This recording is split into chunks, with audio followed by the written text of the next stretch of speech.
One of the biggest problems for Muslims is the spiritual reliability of Muhammad. Some of the descriptions of Muhammad receiving revelation sound like something straight out of The Exorcist. Apart from that, there are a number of details in the Muslim sources that seriously call into question Muhammad's spiritual reliability. When Muhammad was young, his foster mother thought he was demon-possessed, since two beings threw him to the ground and he was found with a livid face. Moreover, Muhammad's first alleged revelational experience with the being that would come to be viewed as Gabriel was actually demonic. In Sahih Bukhari, we read about this early encounter in the cave of Hira between Muhammad and this being, quote, "The Prophet added, 'The angel caught me forcefully and pressed me so hard that I could not bear it any more. Then he released me and again asked me to read, and I replied, I do not know how to read. Thereupon he caught me again and pressed me a second time till I could not bear it any more. Then he released me again and asked me to read, but again I replied, I do not know how to read, or what shall I read? Thereupon he caught me for the third time and pressed me, and then released me and said, Read in the name of your Lord, who has created all that exists, has created man from a clot, read, and your Lord is the most generous.'" Another early report says here Muhammad was being strangled so hard he felt like he was going to die. We know from Muslim records that when Muhammad began receiving revelations, his first impression was that he was demon-possessed. We know that after his experience in the cave, he became suicidal, tried to hurl himself off a cliff. We know that it was his wife Khadija and her cousin Waraka who persuaded him that he wasn't possessed, he was a prophet of God. Now, what happened to Muhammad in the cave when the Quran started coming to him? I don't know. But I know this, when he ran out of that cave, terrified, depressed, and suicidal, he was convinced that he had seen a demon, and that's a problem. Initially, Muhammad's wife's cousin Waraka correctly believed Muhammad was demon-possessed. After Muhammad's wife Khadija explained to Waraka what was happening with Muhammad after his first encounter with the being who would come to be seen as Gabriel, Waraka had a very interesting perspective, quote, Waraka expressed surprise and said Jibreel only came to prophets, the best of creatures, so he wished to meet the prophet. He said that sometimes the devil deceives people pretending to be Jibreel, and then he to whom the devil goes turns mad, unquote. This is correct, as 2 Corinthians 11:14 says, and no wonder, for even Satan disguises himself as an angel of light. Muhammad's revelations were clearly demonic possessions. During his alleged revelations, Muhammad would hear ringing in his ears and sweat profusely. He would turn red and breathe heavily. He would be choked. He would move his lips quickly. He would hear voices thinking trees and rocks were speaking to him. He would fall to his knees with trembling shoulders. He would feel dread and terror. He would have a racing heart with swollen veins on his shoulders and neck. He would have a severe fever. This is consistent with demonic possession, and it's inconsistent with what is documented about the experiences of previous prophets who received actual revelations from God. And there are other problems. Think about the satanic verses, the verses that Muhammad delivered to his followers and later claimed were from Satan. When Muhammad, this is how the story goes, when Muhammad was preaching in Mecca, he didn't win very many converts, but he wanted his countrymen to accept Islam, and he was hoping to receive a revelation that would help them. And then one day, of course, he got the revelation he was looking for. It said, "Have you not heard of Alat and Alusa and Manat, the third, the other? These are the exalted cranes whose intercession is to be hoped for." So there are these three goddesses that are like birds. They're exalted cranes who can carry your prayers to Allah. This was originally part of Surah 53 of the Quran. Muhammad delivered these verses to his followers. He bowed down in honor of them, and his followers bowed down with him.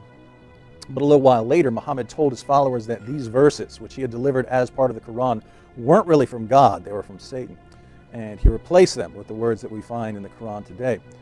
So when you read Surah 53, keep in mind the fact that it originally promoted polytheism and that Muhammad couldn't tell the difference between a revelation from God and a revelation from Satan. It's also interesting to note that at one point late in life, Muhammad was the victim of a magic spell, according to him, not according to me. Several passages in Bukhari report that someone stole a hairbrush from Muhammad and used it to cast a spell on him. Ibn Asaq tells us that Muhammad was bewitched during this time, and Bukhari adds that the spell made him delusional. So according to Muslim sources, God's greatest prophet was under a spell for, let's say, a year. And that's a problem. In Quran 69:44-46, Muhammad stated if he fabricated false teachings, i.e. invented revelations not from God, then he would have his aorta cut, it says. And if he had fabricated against us some of the sayings, we would certainly have seized him by the right hand, then we would certainly have cut off his aorta. Well, it just so happens that the Muslim sources tell us Muhammad was poisoned by a Jewish person, and then reported that it caused him to feel as if his aorta was being cut. Quote, narrated Aisha, the Prophet in his ailment in which he died used to say, "O Aisha, I still feel the pain caused by the food I ate at Kabar, and at this time I feel as if my aorta is being cut from that poison." And so we look at the historical records and we find that Muhammad originally thought he was demon-possessed. He became suicidal when he started receiving his revelations. He delivered verses from Satan, and people could cast spells on it. And a lot of Muslims don't know anything about this, but even if you point it out, they say, it's no big deal. But I look at it and say, maybe there's something wrong here. Many of our Muslim friends believe that Muhammad received his revelations word for word directly from Allah himself. It is Allah himself then who is the author of the Quran. And this makes Muhammad his messenger, who was relaying the words of Allah to us. This is why Muhammad is called Rasulullah, meaning messenger of Allah. But how did Muhammad's prophethood really begin? Sahih 6982. He, Muhammad, used to go in seclusion, the cave of Hira, where he used to worship Allah alone continuously for many days and nights. He used to take with him the journey food for that stay and then come back to his wife Khadija to take his food likewise again for another period to stay, till suddenly the truth descended upon him while he was in the cave of Hira. Muhammad used to go on multiple day journeys to Hira, where he would stay in a cave, hoping that a divine revelation would come to him in his sleep. He did this several times until one day, the angel Jibril or Gabriel came to him in it, the cave, and asked him to read. The Prophet replied, "I do not know how to read." The Prophet added, "The angel caught me forcefully and pressed me so hard that I could not bear it any more. He then released me and again asked me to read, and I replied, I do not know how to read. Whereupon he caught me again and pressed me a second time till I could not bear it any more. He then released me and asked me to read, but again I replied, I do not know how to read, or what shall I read? Thereupon he caught me for the third time and pressed me and then released me and said, Read in the name of your Lord, who has created all that exists. It was supposedly the angel Gabriel who would come and visit Muhammad and slowly reveal the Quran to him over the course of about 23 years. Now, there is much debate on what Muhammad meant when he said, the angel caught me forcefully and pressed me so hard that I could not bear it anymore. Some say this implies the angel Gabriel squeezed Muhammad with an overwhelming embrace, much like a very tight hug. Others will argue that this actually means the angel Gabriel violently strangled Muhammad. But I want to turn our focus to something more significant. The angel Gabriel appears several times in both the Bible and the Quran. So, let's compare this forceful encounter that Muhammad supposedly had with Gabriel to the times the prophets of the Bible encountered Gabriel themselves. The prophet Daniel encountered the angel Gabriel. In Daniel chapter 8, we are told that Daniel was so afraid when Gabriel appeared to him that he passed out and fell on his face. So he came near where I stood. And when he came, I was afraid and fell on my face. But he said to me, "Understand, Son of Man, that the vision refers to the time of the end." Now, as he was speaking with me, I was in a deep sleep with my face to the ground. But he touched me and stood me upright. In the Bible, the angel Gabriel gives Daniel a gentle touch. But in the Quran, Gabriel supposedly meets Muhammad with a forceful embrace. The angel Gabriel also appeared to Zacharias, the father of John the Baptist. And when Zacharias saw him, he was troubled, and fear fell upon him. But the angel Gabriel said to him, "Do not be afraid, Zacharias, for your prayer is heard, and your wife Elizabeth will bear you a son, and you will call his name John." The angel Gabriel reassured Zacharias by telling him to not be afraid. He did the same thing with Mary. Now in the 6th month, the angel Gabriel was sent by God to a city of Galilee named Nazareth. And having come in, the angel said to her, "Rejoice, highly favored one, the Lord is with you. Blessed are you among women." But when she saw him, she was troubled at his saying, and considered what manner of greeting this was. Then the angel said to her, "Do not be afraid, Mary, for you have found favor with God."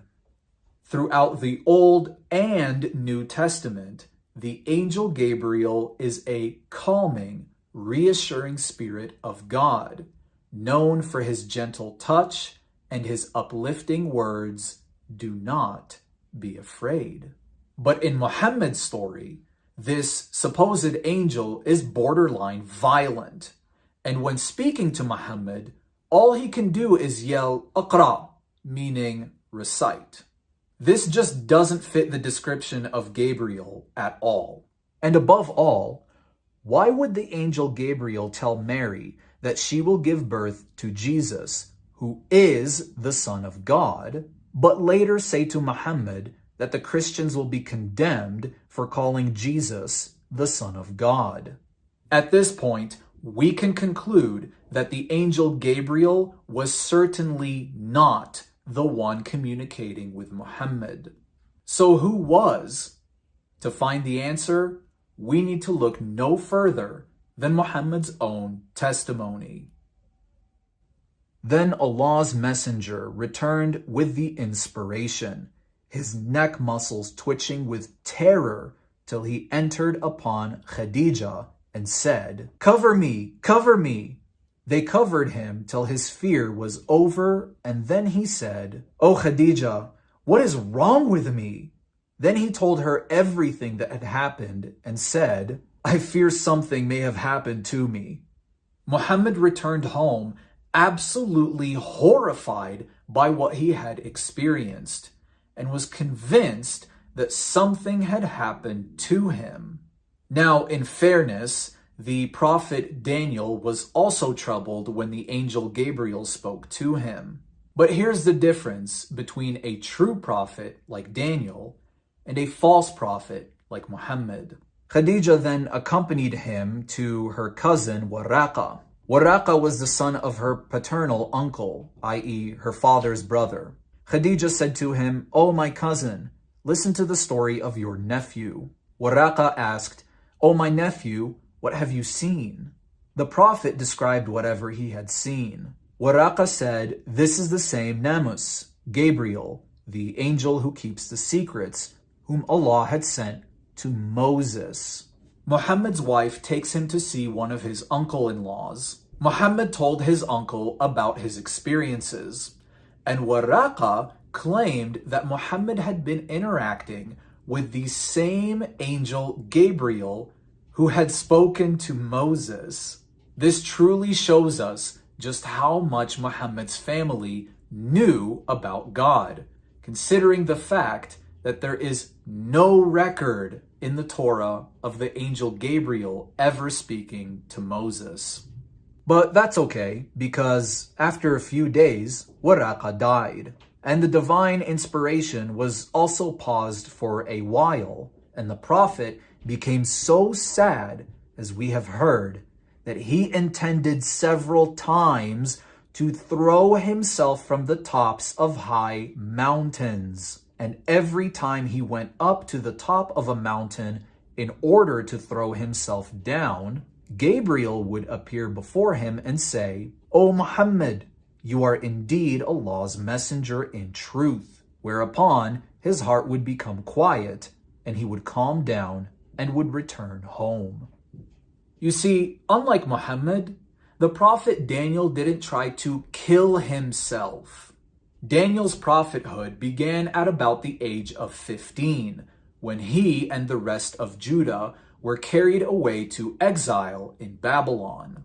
It finally ended when he died peacefully at about the age of 80 during the first year of King Cyrus. That's about 65 years of being a prophet. On the other hand, Muhammad's prophethood only lasted about 23 years, during which he made several attempts to end his own life because of the unrelenting spiritual torment that he suffered from. Woe is me, poet or possessed. Never shall the Quraysh say this of me. I will go to the top of the mountain and throw myself down, that I may kill myself and gain rest. In his own mind, Muhammad was either poet or possessed, neither of which he could live with. Until next time, salam.